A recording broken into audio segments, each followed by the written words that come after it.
A minute. Alrighty. Good evening. Good evening. Good evening. Good evening, everybody. This your girl Tiffany coming through here live in effect on August the 5th of 2023 on this beautiful Saturday.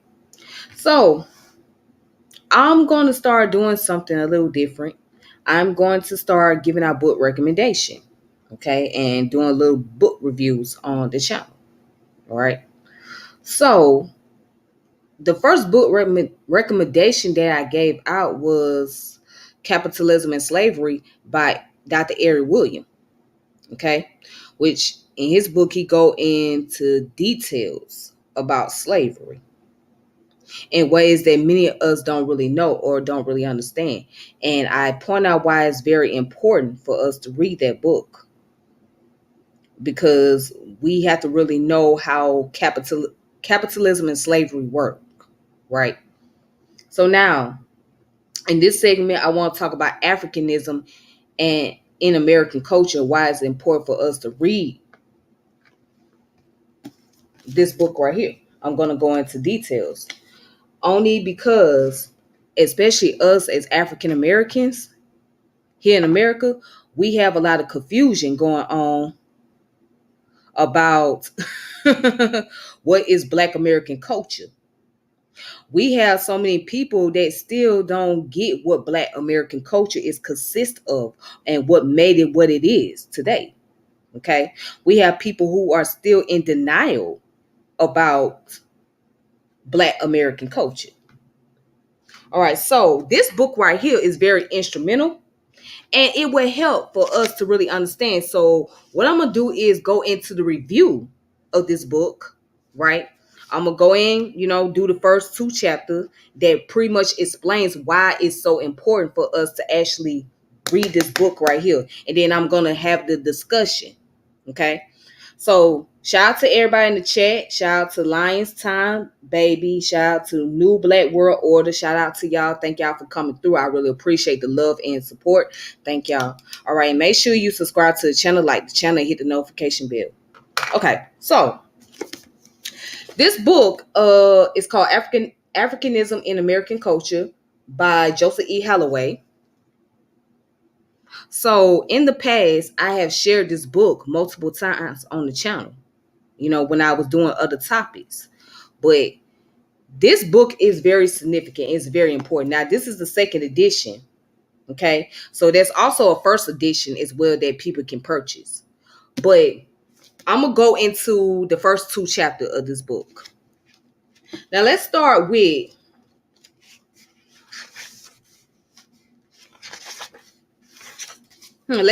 the origin of African American culture. Okay. So watch this. Now, it says the history of the New World is a story of cultural interaction, integration, and assimilation. The rediscovery of the New World by Columbus in 1492 opened the gate to the world powers and prominent colonialists and private individuals to search for wealth. The fertile land attracted farmers, especially from Spain, Portugal, France, and England. The new immigrants needed cheap labor to mine precious metals and to work on plantation. Keyword cheap labor. All right. And it says their desire led to the transatlantic slave trade in which millions of Africans were brought to the New World to meet this new this new labor demand. So it was cheap labor. Again, that's why slavery had happened. In as far as the transatlantic slave trade is concerned, it was about building the economy for the Portuguese, for the Spanish, for the French, and for the British people. That's what it was about.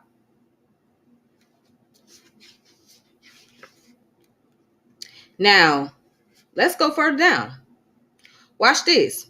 It says the transatlantic slave trade established a permanent link between Africa and North America, as Africans sold into slavery transplanting their cultures to the New World.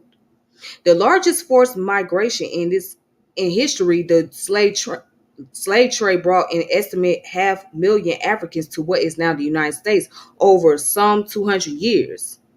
This total is thought to represent about 7% of the entire transatlantic slave trade, though the exact figures are undisputed, and the total value of the slave trade may never be known. And it says, if one considers those who perish in the stockades on the cargo ships and estimating the volume of traffic to the New World, the total may well be between 60 and 100. Wait a minute, 60 and 100 million. So great was this traffic that by 1850, a third of the people of African descent lived outside of Africa. African slaves came from diverse regions of Africa, but particularly from those areas stretching along the coast through West Africa to Central Africa. All right. So now, let's go down. Let's go even further. Watch this. This is why it's important for us to get this book. So, it talks about the cultural areas, right? And as we go down, it says, thus the cultural areas from where the enslaved Africans came must be revised into smaller cultural clusters. The Mende, Mano River, Akan, Sudani, Niger Cross River, Niger Delta, and Bantu. The Bantu cluster is further divided into the Barkongo, Avimbandu, and Luba and Lunda. The cultural map on this page shows these areas in region in relation to the percentage of Africans arriving in South Carolina from each cultural cluster. All right. So now, also, this is another important thing, another important piece about West Africa. So the West Africans, between 1670 and 1700, Africans were imported to South Carolina, predominantly from Guinea. The majority of these Guinea Africans were Wolofs and other Mendes, such as Bambaras, Fulani, and Susus. The Wolofs, the most numerous of the African cultures or African groups to arrive in the United States in the 17th century, were mostly house servants who had extensive and close contact with European Americans. So it said there were perhaps the first Africans whose cultural elements and language were assimilated by and retained within the development culture of America. They had greater opportunities for admixture and interaction with whites than other African groups in the years before 1700. Did y'all get that? Or you didn't get it? Okay. Okay, wait, but let's go a little bit further. Now, watch this. Before I go there, so most of the tribes that came from West Africa, according to the information in this book, they were Wolof. And they were the Mande people. Okay? Such as the Fulani and the Bambaras. That's who mostly came from West Africa. All right? So now, it goes on to talk about Central Africa. So it says, as Washington points out, the Donnan and Treasury Report database on documents from the early period of 1733 to 44 showed that 60% of the Africans entering South Carolina were from Angola and Central Africa. During the middle period of the trade, 1749 and 87, the figure dropped to 15% because of the Stono Rebellion. And in the final period, 1804 to 1807, Bantu forced immigration rose to 53%. A summary of these data shows that Angolians made up about 32% of the slave brought into Charleston. Other data indicate the percentage actually was closer to 40. It says towards the mid 1700s, then more Angolians than any other African ethnic and cultural group were imported into South Carolina. Peter Wood found documents showing that between 1735 and 1740, 70% of all incoming Africans were Bantu from the Angolian region near the Congo River. Well, you know what? Now we got to start studying into the Bantu people and the Bantu culture. Because what I just read here shows that the Bantus, many of them were imported into South Carolina. That makes me wonder, well, how's that we have a relationship with the South Africans? Because have you noticed that the South African people are pretty much similar to the African and diaspora? They are very much similar to us. And I think I know why. It's because of the Bantu connection. So the Bantu with the South African and the Bantu with the African in the diaspora via slave trade can pretty much explain the relationship that we had with them. So it's just very interesting. I just wanted to point that out. So that would be something that I would have to study into more about the Bantu culture and the Bantu people and the expansion and all, so I can be able to share that information. Because I always knew that there was some connection that we had with South African people, and I think the commonality is the fact that the Bantu, the Bantu is what draws the line. But anyways, I just want to go ahead and continue. So now,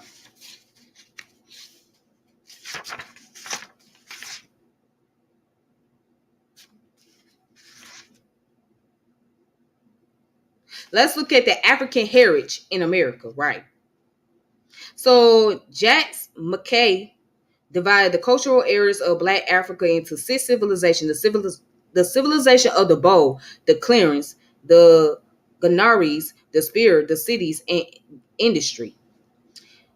The one that concern us here are the civilization of clearing, which includes the Guinea Coast, part of Sierra Leone, Liberia, the Ivory Coast, the Bight of Biafra, and the Congo Angola region, and the civilization of the cities, which encompasses the Guinea Coast, including parts of Senegambia and the Niger Delta. The people of the clearings were familiar with the cultivation practice for rice, indigo, cotton, yams, maize, sorghum, okra, and sesame. The urban dwellers based their civilization on trade and commerce, and they had strong centralized political authorities. They were also excellent cattlemen and agriculturalists, familiar with the cultivation of yams, maize, corn, okra, palm oil, and sorghum.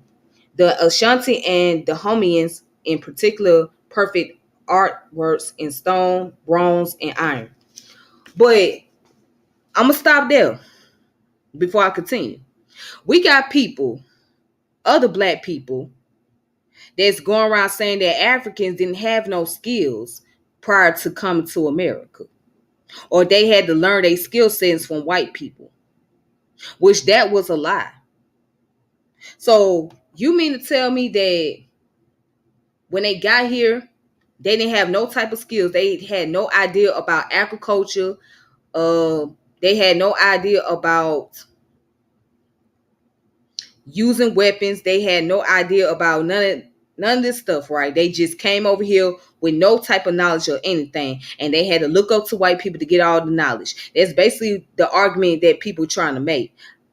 That goes to show the level of ignorance, and on top of that, not many people are actually doing the research, because if they did, they would not even try to make this argument that the Africans were senile and uneducated. So you're basically trying to say that the Africans were just barbarian people and they didn't know anything about nothing. And that's the problem. Because we allowed some Negroes in our midst to tell us that our people had no knowledge. Our people didn't know shit. Before you go listen to these individuals, please do the accurate research for yourself. Read it up for yourself. Look it up. Look up what the Africans were doing prior to the transatlantic slave trade.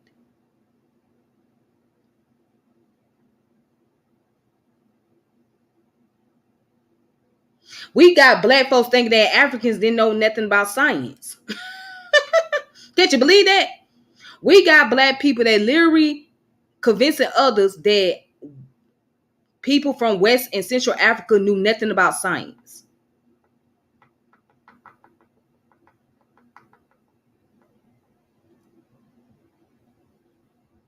And we go and folks go along with that. You really believe that shit?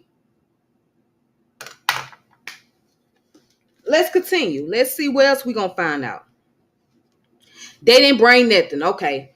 I guess they didn't bring their cultural practice either, right? But here's the thing. They couldn't bring everything from the cultural sense. They was only able to preserve what they could preserve when they came to this new world. But here it is. African slaves' cultural heritage was based on numerous West and Central African culture, brought together collectively from Senegambia, Wolof, Mandingo, Malinke, Bambara, Fulani, Papel, Limba, Bola, and Balante. The Sierra Leone coast, Time and Mende. The Liberian coast, Va, De, Gola, Kisi, Baza, and Gribo. And the slave coast, Yoruba, Nupe, Bini, Dahomey, Iwe, Ga, Popo, Edo, Bini, and Fante. From the Niger Delta came Ife, Ibibio, Ijo, Ibani, and the Igbos, right? From the Central African coast came the Bakongo, Malimbo, Bambo, Indungo, Balimbe, Badongo, Lumba, Loenga, Luengo, and Ovim Bundu, right? So these are the cultural heritage that came from these tribes. The cultural practices that we have today, especially in the South, yes, I said South with the F. I said it with the F, not with the TH. I didn't say South. I said South. But especially in the South, we see a lot of African practice mixed in the American culture. That's what gave rise to Black American culture. As a matter of fact, maybe you don't know that the first people that was to be called Negroes and niggers and black was the Africans. Maybe you didn't know that. Maybe you didn't pay attention to that part. There wouldn't be no Black American culture if it wasn't for the Africans. Again, there wouldn't be no Black American culture if it wasn't for the Africans. So if you're going to talk about Black American culture, you better reflect and go back and think about those African people that have made the contribution, that have put their dedication work into building this culture.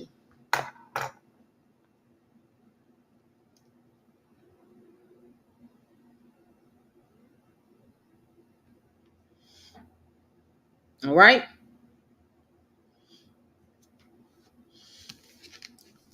Now, let's look at this. African cultural patterns predominating in southern states clearly reflects the specific cultural groups imported. Again, African cultural patterns predominating in southern states clearly reflect the specific cultural groups imported. So therefore, the African cultural practice is very common in the South. You will find a lot of it. You will find a lot of it, especially when you go to places like Louisiana, South Carolina, Tennessee, Mississippi. You will find a lot of African practices. In various parts of Georgia, there's a lot of African customs. And it will show you where did the link come from as far as the tribes. But you know what? Have y'all noticed something? Maybe it's just me. Have y'all noticed the people in South Carolina and the people in Louisiana have a very similar accent? Have you noticed that? I'm talking about especially those in Charleston, South Carolina, and people in New Orleans. They have a very similar accent. Have you ever wondered why could that be? You guess it, the Angola. It could be the Angola people. The Angola influence, because you had a lot of Angola people that was enslaved in Louisiana. For example, the state prison is called the Angola prison, which was named after Angola. It was actually the Angola plantation. Why? Because there was a lot of Angola people on the plantation. And then also in New Orleans, they have an area called the Congo Square, where there is a lot of Africans that during that time, the African slaves, they would go down to that area and they would have their little celebration, when they was getting the free time to do so. So the Congo Square was dedicated to the Congo people.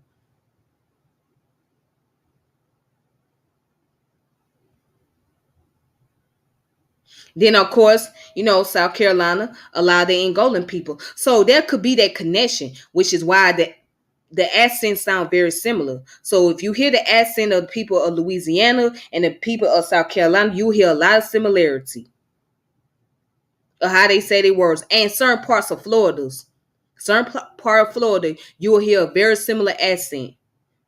And you'll be like, there's some form of connection. I just wanted to put that thought out there. Maybe I noticed it. I don't know anybody else pay attention. Okay.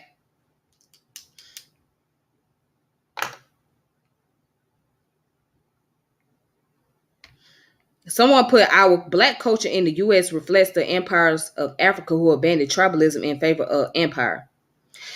Well, it did reflect the empire of Africa, but the whole concept as far as tribalism is concerned, I mean, they didn't abandon tribalism on purpose. What happened was once they got here, they could not preserve all of the cultural practice from various tribe or the tribe they came from. So you're talking about a mixture of tribes. Okay, you're talking about the Fulani, Wolof people, the Hausa people, the Bakongo people, you know what I mean? The Mende people, all these different tribes, the Yoruba, Igbo, they all mixed in together. So it wasn't so much of the fact that they wanted to abandon their tribe. It was because they were in another cult, they was in another land.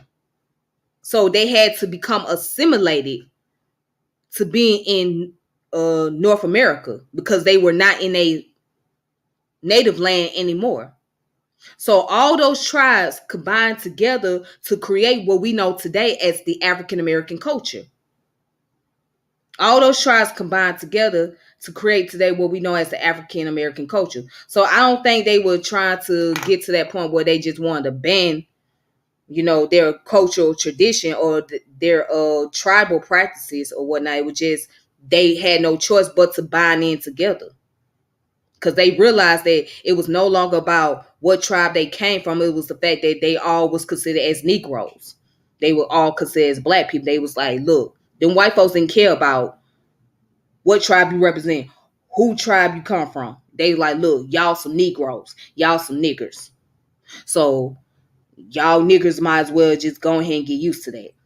That was white people's attitude towards the Africans. So, yep.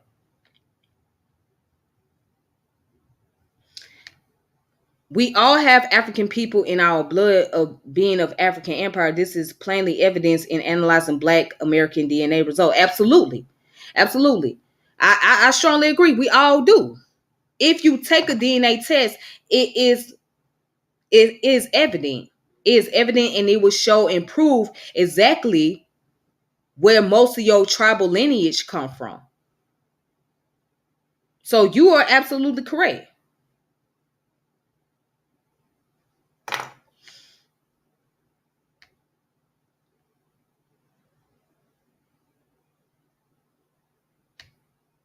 The different African groups knew of and identified as common people under the empire in Africa. Pretty much, they had to. They had no choice. They had to bind in together because, again, they all came on one ship. You know what I'm saying? So it wasn't like you had one particular tribe in one boat or something. It was multiple tribes. So they had no choice but to bind together. It was no choice. What could they do? They had no choice. Because they had to say, all right, we are one. So They had no choice. All right, so let's go ahead and continue. It says also what we know is that is the upper colonies tend to be mostly heavily populated by West Africans. So what is called the upper south is mostly consists of the West African lineage or heritage, mostly. And it says, and the lower colonies by people from Central Africa. So the lower colonies, which is the deep south, right, or the lower south, right, is mostly by those who came from Central Africa. Okay. And it says the upper colonies include New York, New Jersey, Massachusetts, Rhode Island, Connecticut, Maryland, Virginia, and North Carolina. The lower colonies included South Carolina, Georgia, eastern coastal areas that were a part of the original 13 colonies and in northern Florida. The deep south include the fertile delta region of Mississippi, central Alabama, and Louisiana. All right. All right. So basically, the upper colonies, right? Which is consists of the East Coast and um which consists of the East Coast and the Upper South area is where mostly West African people were brought to. And the lower part of the colonies, which is the Deep South, right? If you go further down, is where you had a lot of Central African people. All right. Now, it says the planters in North America were known to purchase slaves specifically from these groups in West Africa to serve as house servants and artisan. The Africans were considered most suitable for the American market were the Senegambian, particularly Fulani, who had a strong Arabic Muslim strand in their ancestry because they were believed to be of mixed heritage with an infusion of Arabic blood. They were considered the most intelligent Africans and were to be trained, especially for domestic servants and as handicraft workers.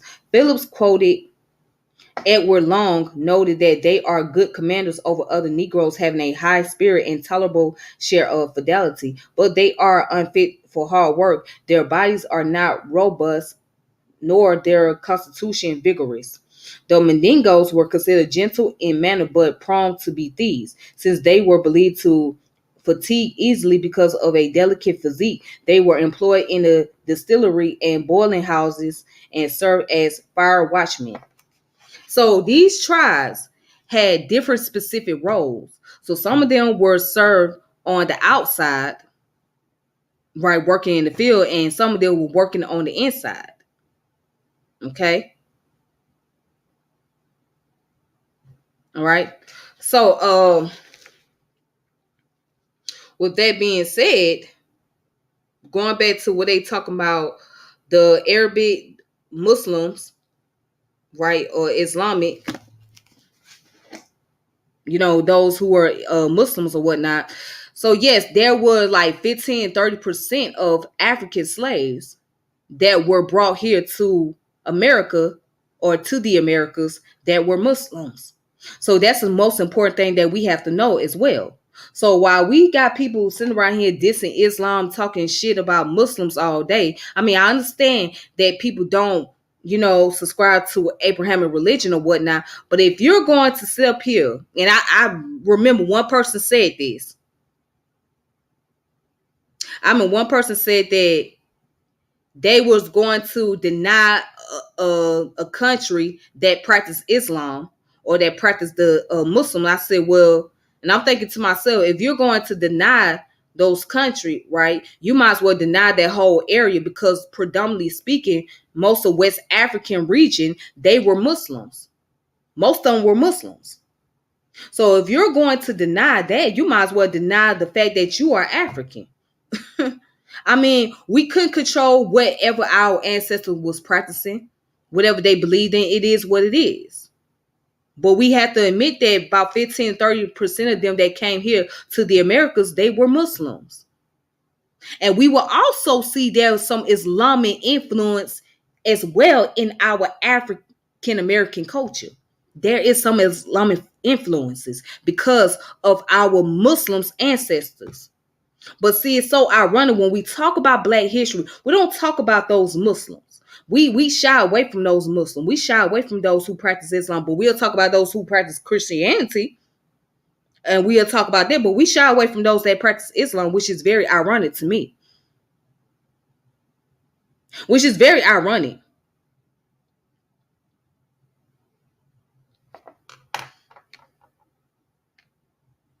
Are you the lady who used to be on?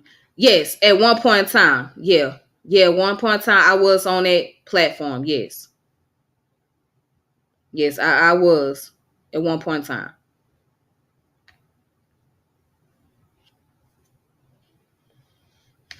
The Fulani are migratory and live all over the continent of Africa. Much of our ancestry is Fulani.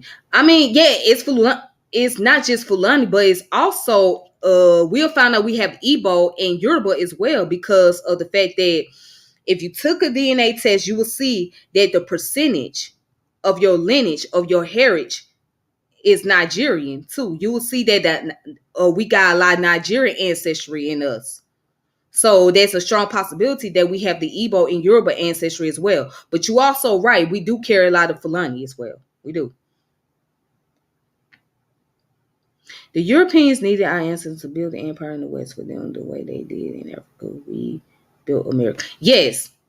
Yes, and it goes back to the concept about the capitalism. It goes back to the concept about building the economics. That's what it was all about. It was about them building generational wealth. That was it. That's nothing. There's nothing more to really say. That's what it was about: generational wealth.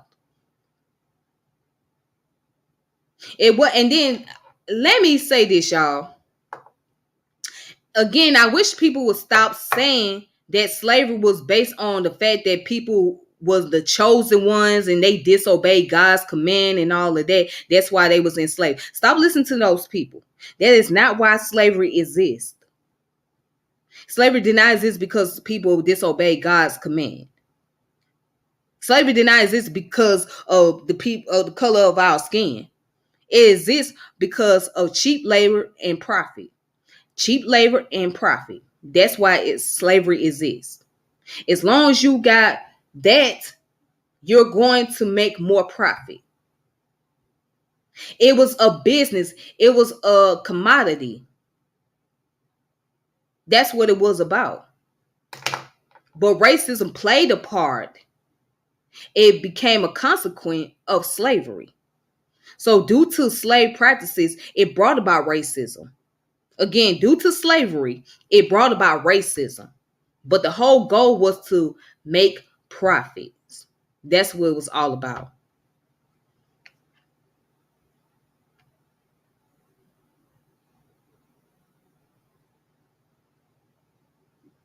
All right. Now, let's go down to where it says evidence supporting the fact that house servants were recruited from specific ethnic groups from West Africa is found in Myrtle Long Candler's reminiscence of life in Georgia. She tells us that her family's house servant, Black Mammy, was said to be descended originally from the Guinea tribe. That Black Mammy was a house servant and came from Guinea was no accident. Now, go down. It says in colonial Louisiana, the French authorities favored Bambara slaves, much like the South Carolina planters. Africans were imported from Senegambia primarily because of their agricultural skills and familiarity with the cultivation of rice, millet, and maize, which they were assigned to cultivate in North America. Okay, so again, going back to what I was saying before, you had the Congo people, right? You had the Angolan people that was in both South Carolina and Louisiana, but also it mentioned that the Bambara people was also in South Carolina and Louisiana area. So now we can understand why they sound very similar to one another.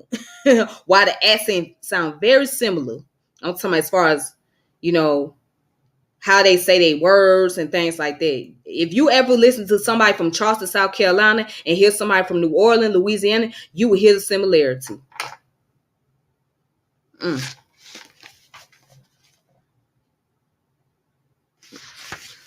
All right. So it also says the Mendes also were believed to be suited for house service in that they had been city dwellers throughout the Sudanic Empire of Western Africa. The women were trained to perform tasks similar to those they had performed in their home villages. They were wet nurses. And for those of you that don't know, wet nurses are those who are breastfeeders, who breastfeed children. Okay. Anyways, they were cooks and washerwomen. All right, so the women from the Mende tribes, they were doing domestic roles, okay, similar to what they were doing in their home village. All right, and it says according to McGowan, those slaves who did adapt were prepared by their background because of the similarity of the tasks they had performed in Africa. Again, they were already prepared, so they already knew. They already had the knowledge. So these people didn't come over here or were brought over here with no form of knowledge and no form of education. They had some form of knowledge and they had some skills.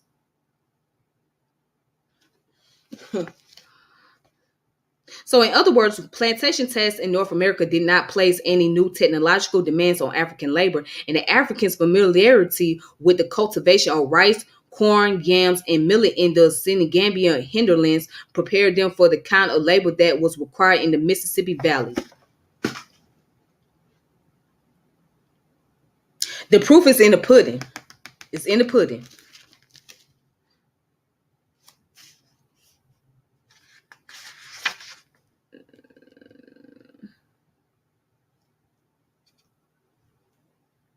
Now, watch this. It goes on to say the Senegambians were the first African slaves to arrive in South Carolina, bringing with them a unique cultural heritage. The wool-off skills became an integrated part of the practices of the North American plantation, where numerous African carryovers of wool-off origin were found. Mende and wool-off were the most important widespread languages of Senegambia. Bilingualism was important for trade and commerce in region. In the 1700s, wool-off was by far the dominant African culture on both the Upper Guinea coast and the coast of South Carolina. Abdul al-Rahman Ibrahim, known as Prince on the Plantation, a West African prince from the Kingdom of Tombo in the Gambia, was sold into slavery in New Orleans in 1788 at the age of 26. He was Fulube, which is Fula, and he spoke fluent Arabic and possibly Wolof and Mende as well as other African languages. That suggests that Wolof was the lingua franca of the plantation before the 1730s, after which large numbers of Bantu were imported into the American South.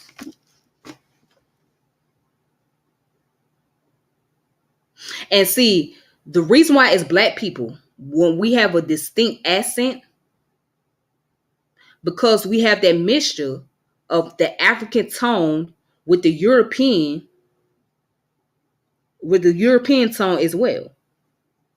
Okay? So especially here in the South, we have that African tone. You hear that high level of African tone that we carry. That is mixed in with our language, with the English language, which is why they call it the African American Vernacular English, right? And it's spoken throughout the region. It's spoken throughout the United States. Everybody have their own African American Vernacular English language, right? We have what's called Ebonics as well. That basically that's what African American Vernacular English is Ebonics. But each part of the region, whether you be in the southern region, the East Coast, the Midwest, the West Coast, we all got our own lingo. All right. We all got a lingo, but our lingos mean the same thing, but we just say it differently. Even if you in the South, in various parts of the South, we have our own lingo.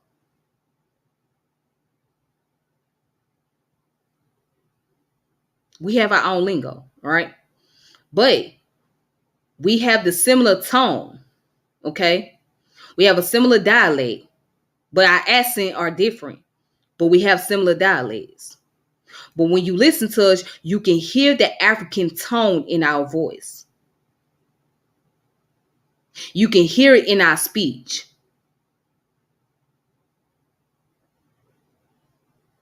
You can hear it. So that's the ancestors speaking through us. I know I sound kind of preachy. I ain't trying to be preachy, but that's the ancestor that is speaking through us, as well as the European influence as well. But we carry the ancestor tone through us.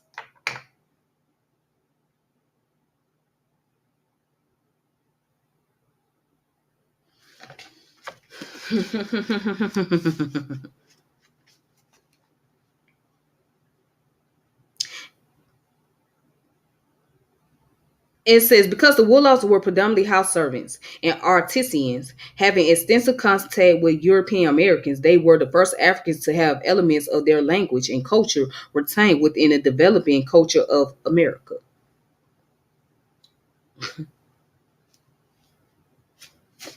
All right. Now, chapter 2 kind of goes in what Africa has given America. Since those of you that say, oh, these black folks ain't give these American folks nothing, they didn't have nothing to give. Yeah, I hear you coons out there. Y'all know who y'all be. African communities in the North American diaspora.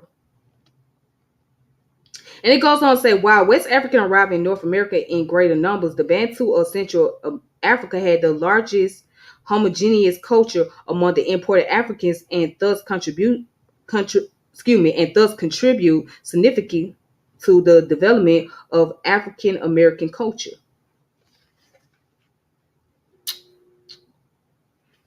But let y'all tell it, they ain't had nothing. These folks ain't bring nothing. They didn't bring nothing. They didn't have nothing. These people didn't know nothing. They learned it from the white man. Listen, Africa has always had a conglomerate and heterogeneous collection of cultures. West Africans of a variety of origins came to North America in greater numbers, but the Bantu of Central Africa brought in the largest homogeneous culture. Thus, Bantus as well as West Africans contribute significantly to the development of African American culture. Enslaved Africans not free to openly transport kinship, courts, and religion and material cultures were forced to disguise or abandon them during the Middle Passage. So again, going back to what I stated before, they were only able to preserve what they could during the Middle Passage, during that time period. They was only able to preserve it. And when they came over here, they could not practice their cultural tradition out in the open because it will be considered as a threat to the slave master. Especially when you talk about spirituality, it was considered as a threat to them. So they had to be discreet and they had to be very low key and go into an area where they can practice amongst themselves. That's why you had prayer houses in South Carolina. Why did they have prayer houses? They had prayer houses because they were able to practice in the African spirituality in those houses. That's why many of them took on the Christianity culture. And when they took on Christianity culture, they didn't practice it the way the European would practice it. They had to put their own twist to it. They practiced their African elements to it because that was the only way they were going to be able to get into their tradition and get into the customs of their ancestral ways by synchronizing it into Abrahamic religion. And also, I bet you didn't know that they also synchronized African spirituality in Islam too, before the transatlantic slave trade.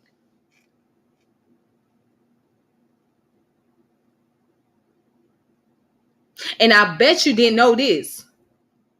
You're going to find out that Muslims play a lot of influence in the jazz culture. The concept of jazz, well, the concept of black music all come from Africa. But when we talk about jazz, we will hear a lot of the influence of the Islamic practice in it.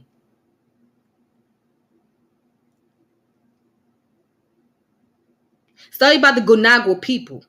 The Gunagwa people that came up out of the northwestern Africa or the western part of Africa.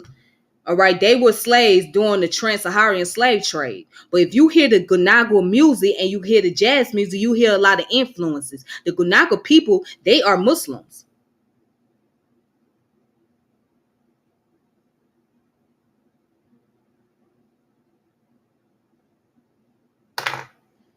I just want to throw that out there.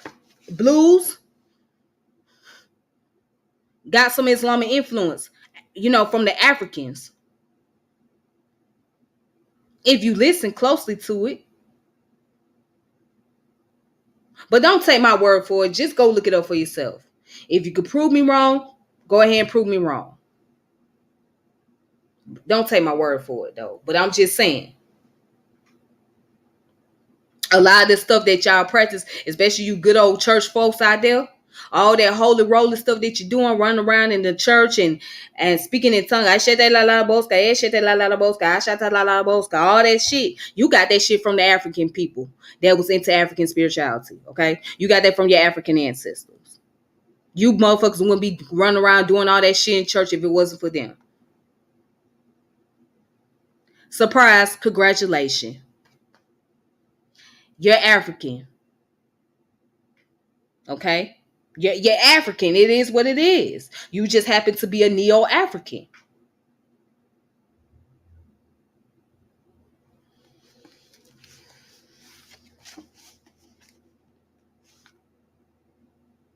Mm. Now, let me go back. Enslaved Africans not free to openly transport kinship, course, religion, and material cultures were forced to disguise or abandon them during the Middle Passage. Instead, they dematerialized their cultural artifacts during the Middle Passage to rematerialize African culture on their arrival in the New World. Africans arrived in the New World compatible of using old world knowledge to create new world realities.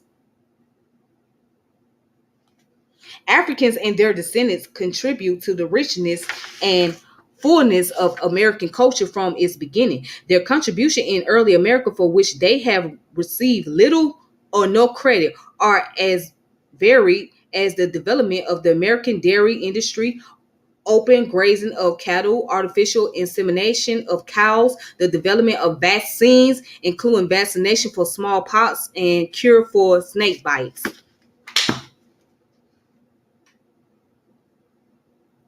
Oh, when we talk about vaccination, the Africans was the one that introduced that to the Europeans. What's his name? Onassis. Onassis, the African that was enslaved in Boston. He practiced what they call inclination, which is vaccination for smallpox. And then not to forget the witch doctor. The witch doctor, right? And I think this lady was from she was in Selma, Massachusetts, I believe. I believe she was in Selma, Massachusetts. But she was a witch doctor, and they used them a lot as well. But let them tell. They say the witch doctor is the devil. That's a Satan word. But wait a minute, they don't tell you that they was using witch doctors during slavery. When them folks need to be cured and they was sick, they was giving them holistic medicine, herbal medicine, praying over them.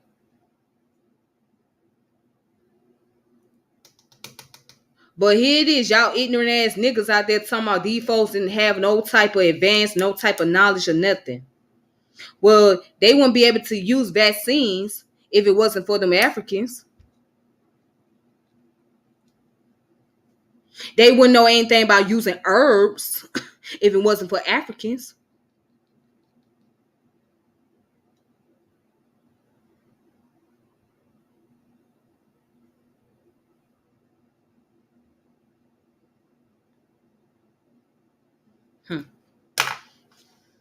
But don't take my word for it. Just go look it up for yourself. Like I said, you can read this book.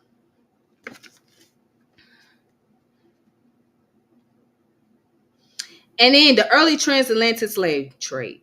The transatlantic slave trade to the future United States was in full scale operation by the late 1600s. Between 1650 and 1700, as a result of political disturbance in Senegambia, the dominant group of Africans imported to South Carolina were from Guinea. Most were Wolof and other Senegambians, such as Bambara, Fula, and Susus. The Wolof were the largest group of Africans to come to American colonies in the 17th century and were predominantly house servants or indentured servants, as the legal status of slavery had not yet been formalized. And then what we also know, Angolans in the 18th century slave trade. By the 1700s, Angolans were the largest African group being imported to South Carolina. Peter Wood has found documents showing that during the 5 year period between 1735 and 1740, 70% of all incoming Africans were Bantu in origin and came from the Angolan region. Out of a total importation of 11,562 Africans, 8,045 were from Angola. In addition, 705 Africans, 6% of the total, were brought into South Carolina from Gambia, probably to be trained as house servants. This large number from Angola may have been one reason why Africans revolt and killed whites while trying to escape to Spanish Florida in 1739. Fewer Angolans were brought into the colony thereafter as Southern planters mistrusted them after what became known as the Stono Rebellion. Even with a 30% drop in their entry numbers, Bantu-speaking Africans still represent the majority of Africans working in the fields of South Carolina. Work estimates that roughly 10 out of every 10 African imported into Charleston during this period came from the area then called Angola near the Congo River.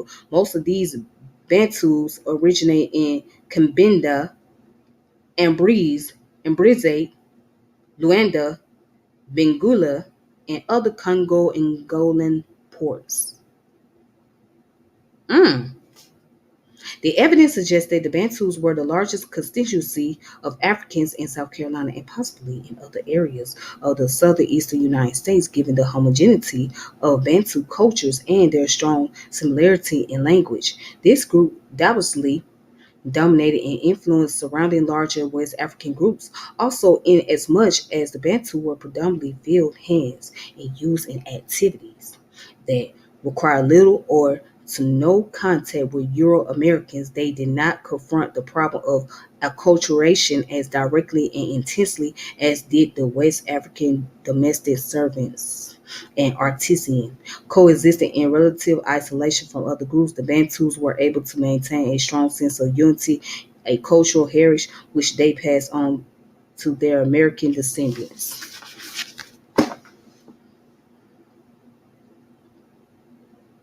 These Africans, they passed it on to the American descendants. That's what made you a black American today. That's what made you a black American, because of your African descendants. I can't stress it even more. That's what make you a black American, your African descendants. Otherwise, you wouldn't have the concept of black American existing. That's what made you who you are. That's exactly what made you who you are as a people.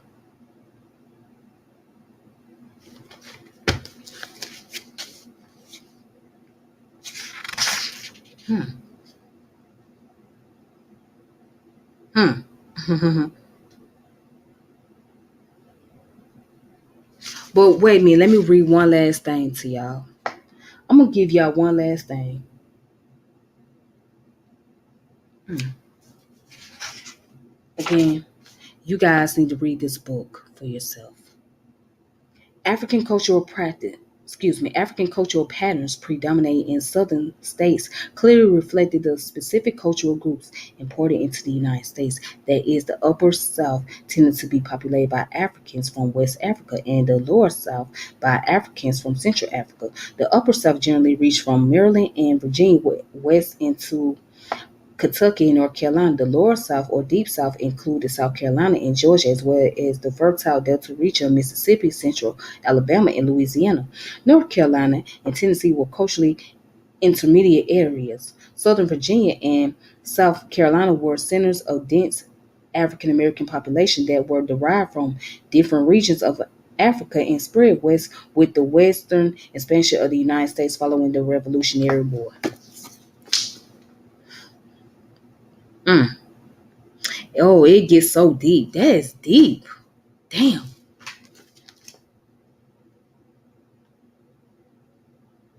that's deep. But should I go on? Should I go on? Should I go on? Should I go on? Yeah, let me go on just a little bit longer. Just bear with me just a little bit longer, and then I'm gonna let y'all go. Okay? Just bear with me. Hmm.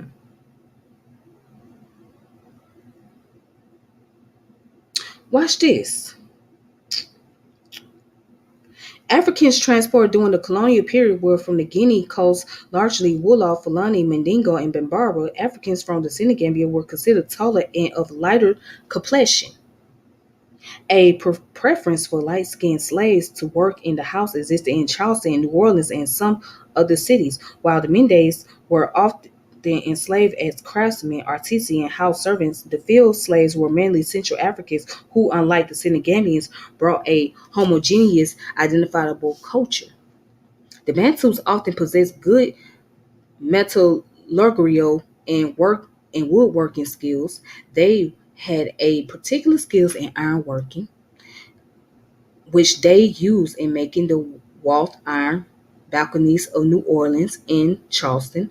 As field workers, the Bantus were kept away from the developing mainstream of white American culture. The isolation allowed Bantu culture to escape acculturation and maintain homogeneity. Mm. Certain ethnic groups from the Congo Angola region had a reputation for being adept at acquiring mechanical skills. Also, many were trained in and even dominated the barbering trade in South Carolina and performed the same tasks as free barbers, shaving, dressing hair, and setting wigs. They worked as personal body servants and also were employed in shops owned by their masters. Bantu contributions to South Carolina and Louisiana include not only the popular wrought iron balconies, but also forms of wood carving, basketry, woven cloth, and early aspects of ceramics such as clay-baked figurines and pottery. Cosmograms, graves design, and decoration and funeral practices, including the wake, are also Bantu in origin. Distinctive Bantu musical contributions include Bantu instruments such as banjos, drums, diddly bow, mablos, quilts, washtub, bass, jug gongs, bell rattles, idophones, and the lokim was it locomini? I don't know what that is. Locomini, a five-string harp. I never heard that instrument, the locomini, or even the idiophones.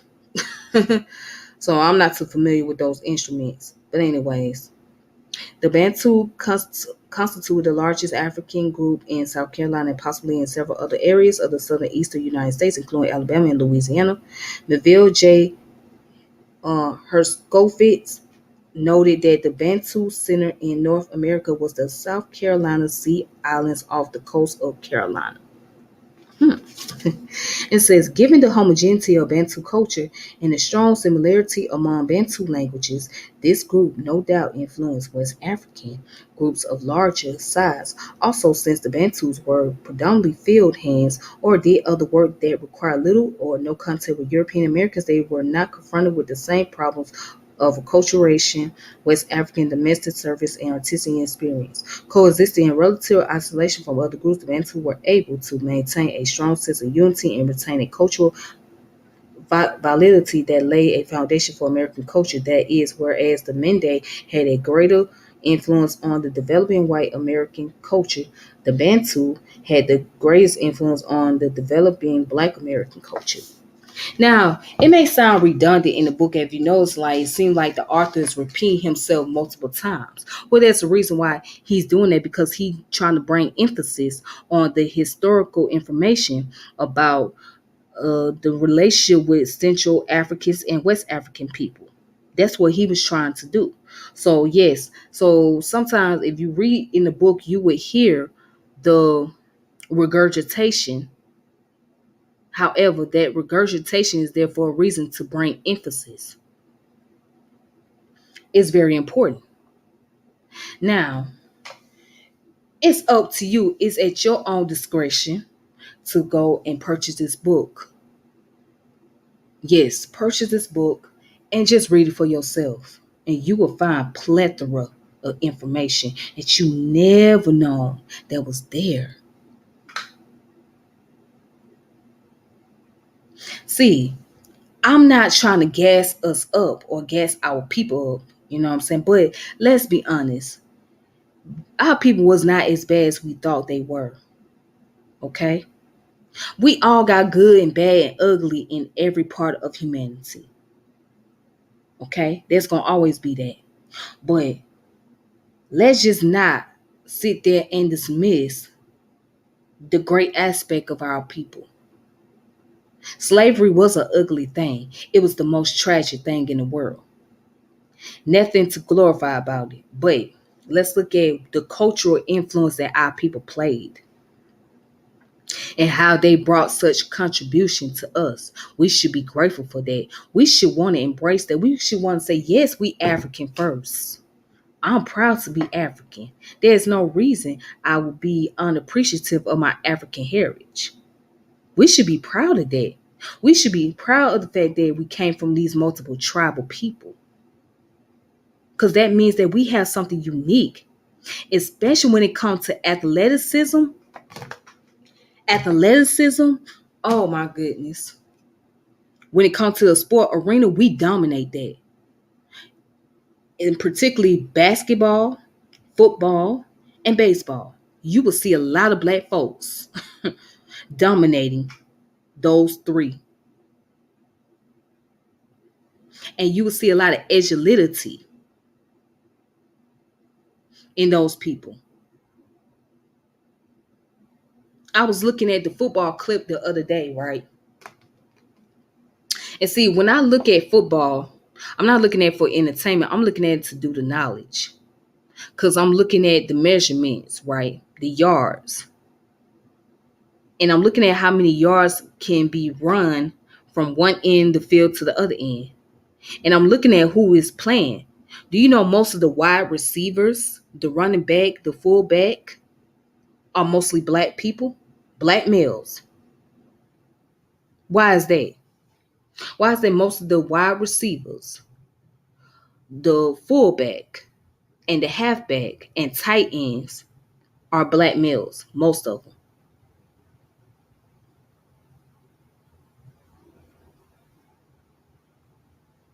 Because they have that agility.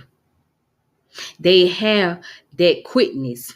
They could be able to run from one end of the field to the next.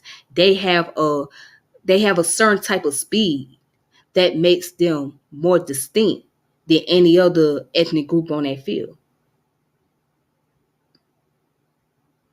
So games like basketball, football, baseball would not be where it's at if it wasn't for our people. Because we pretty much dominate that field. We bring the incitement. We bring that entertainment because of our athleticism. That's the African in us. That's no bragging. I'm just being dead ass serious with y'all. That's the African in our gene that gives us that form of athleticism that allow us to be able to move as fast as we do. Because when we look at our tribal people, right? When we look at those tribes, we will see that those people had quickness. They were fast paced. They moved very quick. Whether they was moving quick with their hands, with their feet, with their legs, they were quick.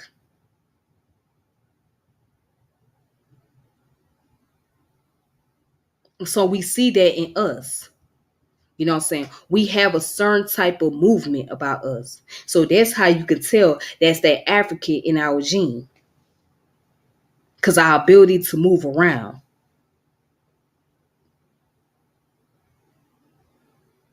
And then the way we jump, how we dance, that's that rhythm. That's that African rhythm in us. Listen, it's there. You just have to do the knowledge. You have to study the science because the science is going to correlate to what is discussed in this book. Science will correlate that when they study genetics.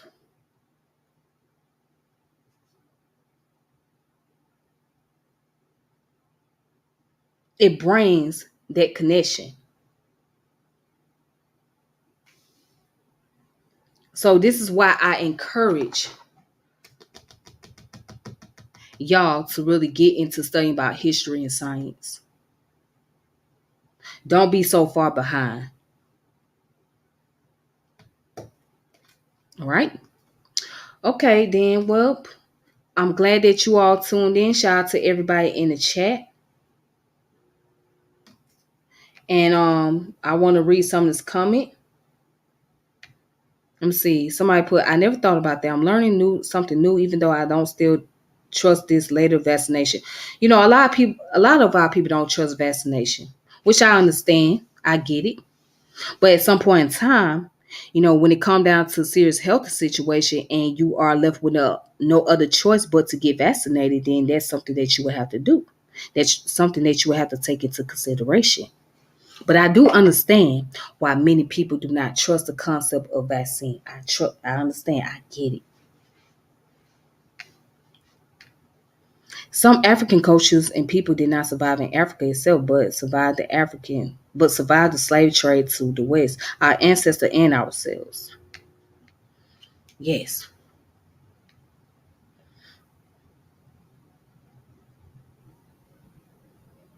All right then, y'all. Um, Again, shout out to everybody in the chat. Thank y'all for coming through, and shout out to the people that are viewing this video, watching this video. If you want to share this video, you're more than welcome to do so. If you want to subscribe to the channel, please do that as well. Like the channel. And make sure y'all get this book. Please get this book. You will never go wrong. Share it with your family. Share it with your friends, your colleagues. Share it with the community.